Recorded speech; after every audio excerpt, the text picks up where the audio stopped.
श्री कृष्ण लीला का चिंतन में शिशु श्री कृष्ण का अन्नप्राशन महोत्सव, कुबेर के द्वारा गोकुल में स्वर्ण वृष्टि। शिशिर का ब्रह्म मुहूर्त है।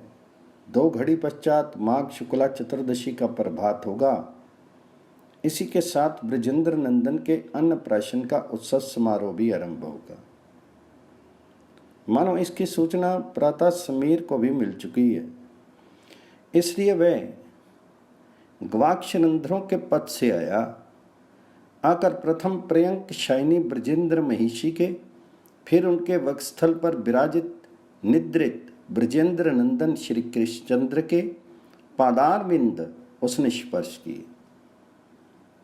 स्पर्श से कृतार्थ होकर राशि राशि कुंद पुष्पों से संचित परिमल अपने दुकूल से निकाल करके सेनागार में सर्वत्र बिखेर दिया। उत्सव के उपलक्ष्य में अपनी शुद्र भेंट चढ़ा दी और फिर अतिशय शीघ्रता से आनंद अतिरेकवश चंचल होकर झुरझुर शब्द करता हुआ अन्य ब्रजवासियों को जगाने चला गया। ब्रज रानी तो जागी हुई ही है, वे सारी रात क्षण भर के लिए भी सो नहीं सकी है। फिर भी रात्रि कब कैसे समाप्त होगी ये उन्होंने नहीं जाना। जानती कैसे, वे तो अनेक सुख में मनोरथों की कल्पना में विभोर थी। नीलमणि का भावी अन्नप्राशन प्रत्यक्ष वर्तमान सा बनकर के नेत्रों में भरा था। वे उस दृश्य में अपने नीलमणि में तन्मय हो रही थी, किंतु प्रातः समीर के स्पर्श से जननी के प्रशांत वात्सल्य सिंधु में एक कंपन हुआ। उसमें एक लहर उठाई।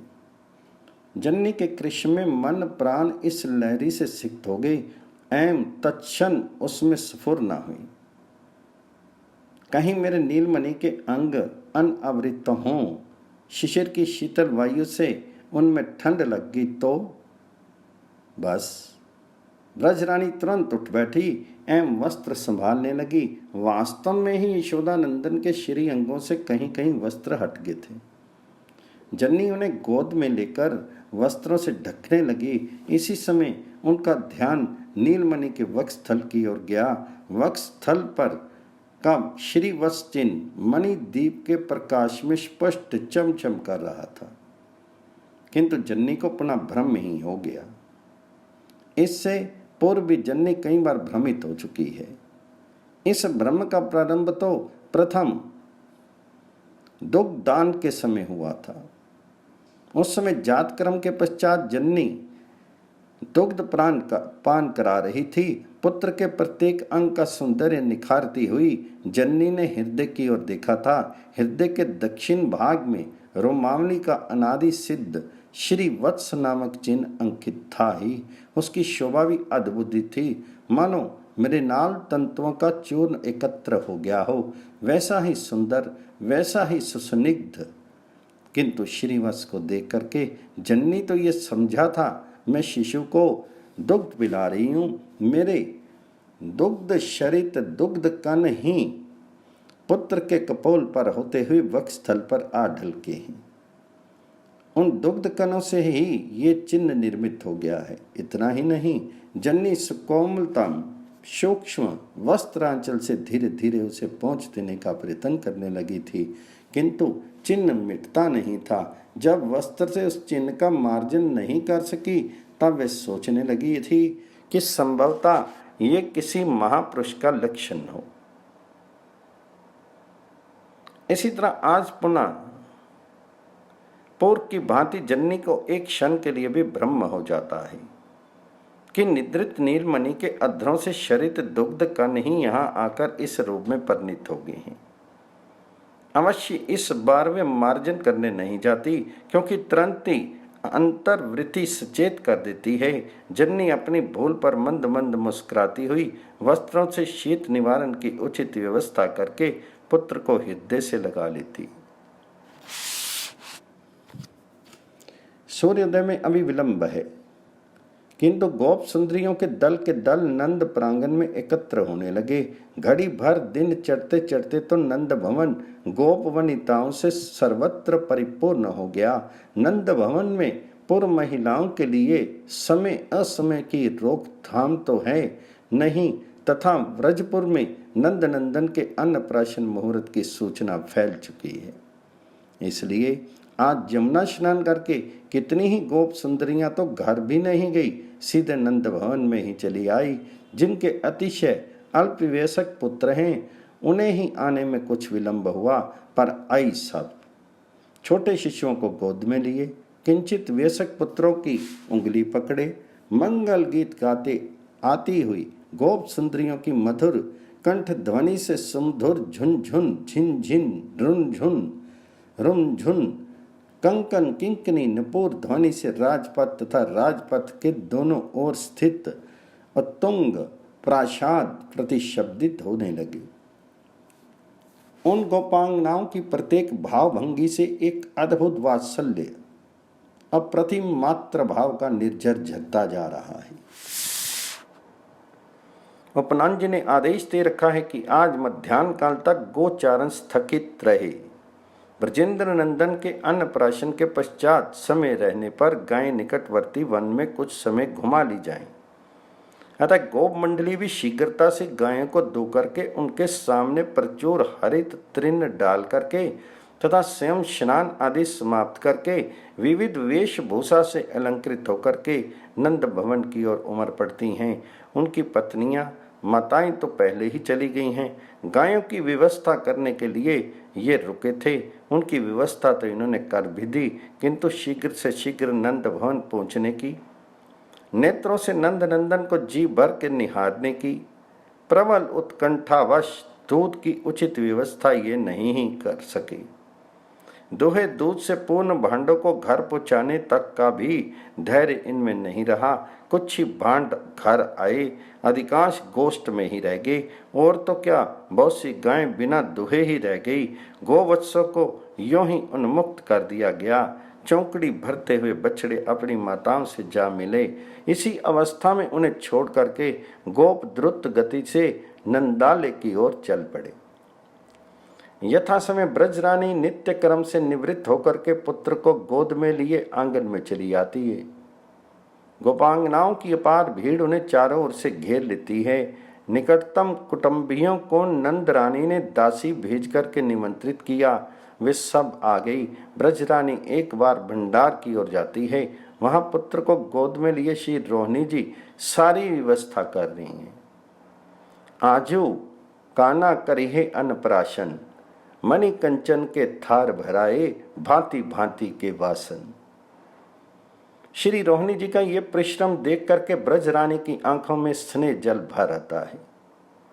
सजल नेत्रों से वे कुछ क्षण रोहिणी जी की ओर देखकर फिर उन निमंत्रित कुटुंबी ब्रज वधुओं की ओर देखने लगती हैं। इतना संकेत पर्याप्त है। वे शतशा ब्रज वधुएं तुरंत ही पकवान बनाने में जुट पड़ती हैं। नंद घरनी ब्रज वधु बुलाई, जे सब अपनी पाती, को जो नार करंती, को घृत पक घट रस के बहु भांति। बहुत प्रकार क्रिये सब व्यंजन, अमित बरन मिष्टान, अति उज्जवल कोमल सुठी सुंदर, देखी महिर मन मान। ब्रजेंद्र का उत्साह तो देखने योग्य ही है। उनकी योजना ऐसी है कि उनके पुत्र का अन्नप्राशन उत्सव अतीत एवं भविष्य के इतिहास में अद्वितीय बन जाए। नंद प्रासाद से संलग्न कलंदी तीर पर्यंत विस्तीर्ण सुमनोहर नंद उद्यान में ब्रजेंद्र ने एक नई सृष्टि सी रच दी है। उस रम्य उद्यान में 9 छोटी छोटी नदियों का निर्माण हुआ है। जल की नदियां नहीं, विभिन्न भोज्य रसों की। पहली नदी दधी की है, उसमें दधी की धवल धारा बह रही है। दोनों तट दधी से भरपूर हैं। दूसरी गोदुग्ध की नदी है, निर्मल उज्जवल शीतल दुग्ध प्रवाहित हो रहा है। तीसरी नदी घृत की है, पीतवर्णा। ये घृत नदी मंद गति से प्रवाहित हो रही है। दोनों किनारे घृत सिक्त हो गए हैं। चौथी गुड़ की नदी है, पीताब गुड़ की। ये पियसनी अत्यंत स्थिर सी है, मानो सचमुच ही किसी नदी की पीताब जलधारा हिम के संयोग से जम गई हो। ऐसी इस गुड़ कुल्या, गुड़ की नदी की शोभा है। पांचवी तेल नदी प्रवाहित हो रही है, मंद मंथर गति से धीरे धीरे जमुना की ओर इसकी गति है। छठी नदी अत्यंत विस्तीर्ण है, ये मधुकुल्या है, इससे मधुधारा बह रही है। सातवीं नवनीत नदी है, उज्जवल हिमपिंड की भांति नवनीत खंड जम से गए हैं, अत्यंत शांत सी प्रतीत हो रही है, इसका प्रवाह परिलक्षित नहीं होता है। इन 7 के अतिरिक्त तक्र नदियां भी हैं, ये कई हैं तथा द्रुत गति से झरझर करती हुई जमुना की ओर भागी जा रही हैं। कुछ शर्करोदक नदियां हैं, इनकी शर्करा मिश्रित मिष्ट जल धारा अत्यंत प्रखर गति से उद्यान की परिक्रमा कर रही है। इन नदियों के मध्यवर्ती देश में उज्जवल प्रस्तर खंडों से पटी हुई भूमि पर बृजेंद्र ने शाली तंडलों के एक शत एवं पृथक तंडलों अर्थात चिवड़ों के एक शत पर्वत बनवाए हैं। वही 7 लवण पर्वतों का भी निर्माण कराया है। इसी तरह शर्करा के 7 एवं लड्डू के 7 पर्वत निर्मित किए हुए हैं। परिपक्व समधुर फलों के 16 पर्वत रचे गए हैं। यावचूर्ण अर्थात जौ के आटे तथा गोधूम चूर्ण अर्थात गेहूं के आटे के भी अनेक पर्वत बने हैं। मोदकों का पर्वत निर्मित हुआ है, विशेष कौशल से निर्मित अत्यंत सुस्वादु एक प्रकार की पूरियों के अनेक पर्वत किए गए हैं। इन पूरियों के पर्वतों पर राशि राशि सुसंस्कृत लड्डू रख दिए गए हैं। इनसे कुछ हट करके बृजेंद्र ने 7 कोड़ियों के पर्वत बनवाए हैं।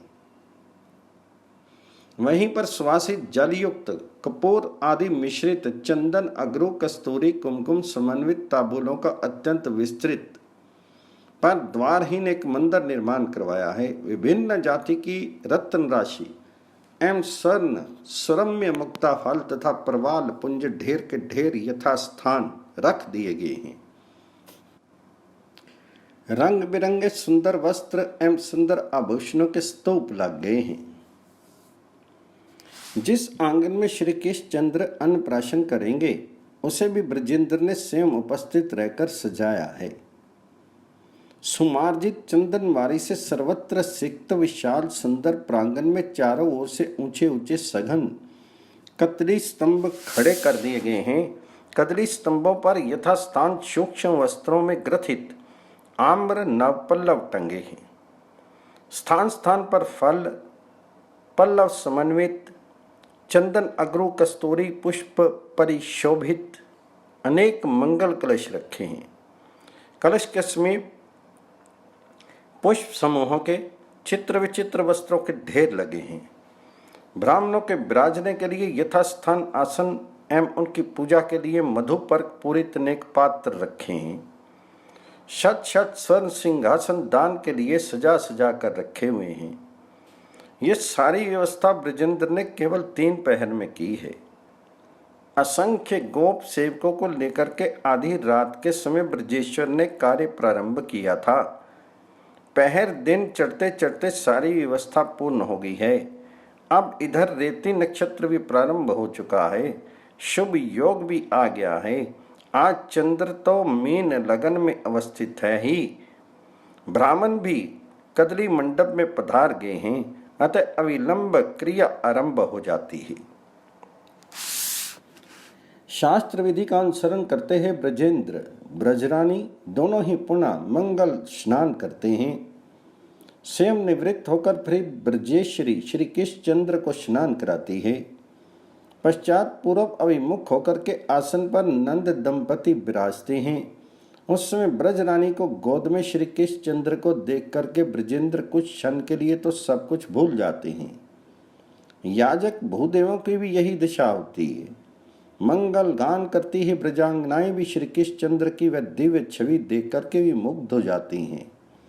ब्राह्मण कुछ देर बाद प्रकृतिस्थ होकर के आचमन सस्ती वाचन दीप प्रज्वालन अर्घ्य स्थापन आदि संपन्न कराते हैं। पर उनकी मुद्रा ऐसे हो गई है मानो किसी गाढ़ समाधि से अभी अभी उठे हों। ब्रजेंद्र भी नांदी श्राद्ध आदि सभी कर्मों का समाधान करते जा रहे हैं, किंतु इस तरह जैसे उनके हाथों से कोई अचिंत्य शक्ति क्रिया करवा दे रही हो, स्वयं वे शरीर से कहीं अलग चले गए हैं। शास्त्रीय कर्म कांड पूरा होते ही एक साथ धुंधवी, ढक्का, पटय, मृदंग, मुरज, आनक, वंशी, सन्नाहनी, कांस्य आदि वाद्य बजने लगते हैं। उमंग में भरे बंदीजन वाद्य स्वर में अपना स्वर मिलाकर के गाने लगते हैं। ब्रजांगनाएं तो सुमधुर कंठ से पहले से ही गा रही हैं। इसके अतिरिक्त इसी समय आकाश पथ में विद्याधरियां नृत्य करने लगती हैं और गंधर्व गान करने लगते हैं। विशुद्ध प्रेम रस भावित चित्त व्रजवासी आश्चर्य से आकाश की ओर देखते हैं, नृत्य गान का अनुभव करते हैं, पर किसी को देख नहीं पाते। वे सोचते हैं संभव है हमारे ही नृत्य गान की प्रतिध्वनि हो, अथवा अभी अभी ब्रजेंद्र नंदन के अन्नप्राशन संस्कार संबंधी दी हुई आहुति को ग्रहण करने के लिए अंतरिक्ष में जो देववृंद पधारे थे उन्हीं का नर्तन गायन हो। अब तुमुल आनंद कोलाहल से पुलकित होते हुए ब्रजेंद्र अपने पुत्र के अधर से अन्न का स्पर्श कराते हैं। घरी जानी सुत मुख जुठावन, नंद बैठे ले गोद, मेहर बोली बैठारी मंडली आनंद करत विनोद। कनक थार भरी खीर धरी ले, तापर घृत मधुनाई, नंद ले ले हरि मुख जुठावत, नहीं उठी नारी उठी सब गाई, शटरस के परकार जहां लगी, ले ले अधर छुआवत, विश्वम्बर जगदीश जगत गुरु, परसत मुख करुवावत। जिस समय ब्रजेंद्र तीक्ष्ण कटु अम्ल लवण रसों का कृष्ण चंद्र के अधरों से स्पर्श कराते हैं, उस समय वह अनुभव बाल्य माधुरी का प्रकाश करते हुए अपने होंठ सिकोड़ने लगते हैं। जो अपने एक क्षुद्र अंश में स्थित अनंत ब्रह्मांड को क्षण भर में चूर्ण विचूर्ण कर विलीन कर लेते हैं, ऐसे अनंत महाप्रलय महाभोजन के समय भी जिनमें विकृति नहीं आती, उनका कनिका मात्र तीक्ष्ण कटु आदि रसों से मुख करवाना, मुख विकृत करना कितना आश्चर्य में है। यह कितना मोहक लीला विलास है। ब्रजेंद्र को भी ऐसा प्रतीत होता है कि ऐसा सुकोमलतम पाटल दल सदृश अधरों पर तीक्ष्ण कटु रस रखना अत्याचार है, महान क्रूरता है, अत्यंत नृशंसता है। इसलिए उन्होंने अतिशय शीघ्रता से जल लेकर श्री कृष्ण के हदरों को पोंछ दिया। पोंछ करके ब्रज रानी को गोद में उन्हें रख दिया। तनक तनक जल अधर पोछ के जसमती पे पहुंचाई। ब्रज रानी गोद में लेकर चाहती है कि इसे छोड़ूं ही नहीं, हृदय से लगाए ही रहूं, पर अन्य ब्रजांगनाओं की व्याकुलता देख करके वह द्रवित हो जाती है। पास में खड़ी यशोदा नंदन को हृदय पर धारण करने के लिए अत्यंत उत्कंठित एक गोपी की गोद में वे पुत्र को रख देती हैं। फिर तो क्रमशः गोद में ले लेकर मुख चूम चूम कर गोप सुंदरियां कृतार्थ हो जाती हैं। हर्षवंत जुबतिम सब ले ले, मुख चूमती उर लाई। इन सब कामों से निवृत्त होकर के ब्रजेंद्र अगणित ब्राह्मणों को भोजन कराते हैं। दक्षिणा का तो कहना ही क्या है, इतनी प्रचुर दक्षिणा प्रत्येक ब्राह्मण को मिली है कि वह ढो नहीं सकते। इनके अतिरिक्त कितना दान हुआ इसकी ईता करना संभव नहीं है। ये सब अन्न आदि के पर्वत भी वितरण कर दिए गए। धरी दूध की नदियों के लिए तो कोई प्रतिबंध ही नहीं है। जो चाहे जितना चाहे उसमें से ले सकता है। बहुतों ने लिए भी, पर वे है तो नदी है, चतुर्थांश भी रिक्त नहीं हो उसका। इसलिए वे आनंद उन्मत्त हुए गोपों की, गोप बालकों की क्रीड़ा स्थली बन गई। उनमें कूद कूद कर वे स्नान करने लगे। ब्रजेंद्र ने सोच समझकर ही इनका निर्माण कराया था। ब्रजेंद्र नंदन के जन्म उत्सव के उपलक्ष्य में दूध दही बिखेर करके गोपों ने दधी दुग्ध की धारा बहा दी थी, गर्त बना दिए थे। आज ब्रजेंद्र ने उनका आनंद वर्धन करने के लिए अपनी ओर से दधी दुग्ध आदि की नदियां बहा दी। ब्राह्मण भोजन अतिथि सत्कार समाप्त करके गोपकुल के साथ ब्रजेंद्र भोजन करने बैठते हैं। मेहर गोप सब ही मिल बैठे, पनवारे परसाए, भोजन करत अधिक रुचि उपजी, जो जाके मन भाई। ब्रजेंद्र भोजन करके उठे ही थे कि कुछ गोप बालकों ने आकर कहा, बाबा हम लोग तो यहाँ थे, उत्सव में विभोर थे, पीछे से किसी ने आकाश से समस्त गोकुल में स्वर्ण की वृष्टि की है। वास्तव में ही वृष्टि हुई थी। कुबेर दर्शन कर कृतार्थ होने की आशा से श्री कृष्णचंद्र का अन्नप्राशन देखने आए थे। मन में आया, अपने स्वामी ब्रजेंद्र नंदन श्री कृष्णचंद्र को मैं क्या भेंट चढ़ाऊं? मेरे पास है ही क्या? सब वस्तु तो उन्हीं की ही है, पर उनकी वस्तु ही उन्हें अर्पण कर देने पर वे प्रसन्न हो जाते हैं, फिर संकोच क्या है? लो नाथ, मेरा ये शुद्र उपहार तुम्हारी प्रीति का कारण हो। ये सोच करके कुबेर ने 3 मुहूर्त तक स्वर्ण वृष्टि करके गोकुल को परिपूर्ण कर दिया। गोप इस स्वर्ण वृष्टि से चकित अवश्य हुए, पर ये उनके आदर की वस्तु नहीं बन सकी। कैसे बने?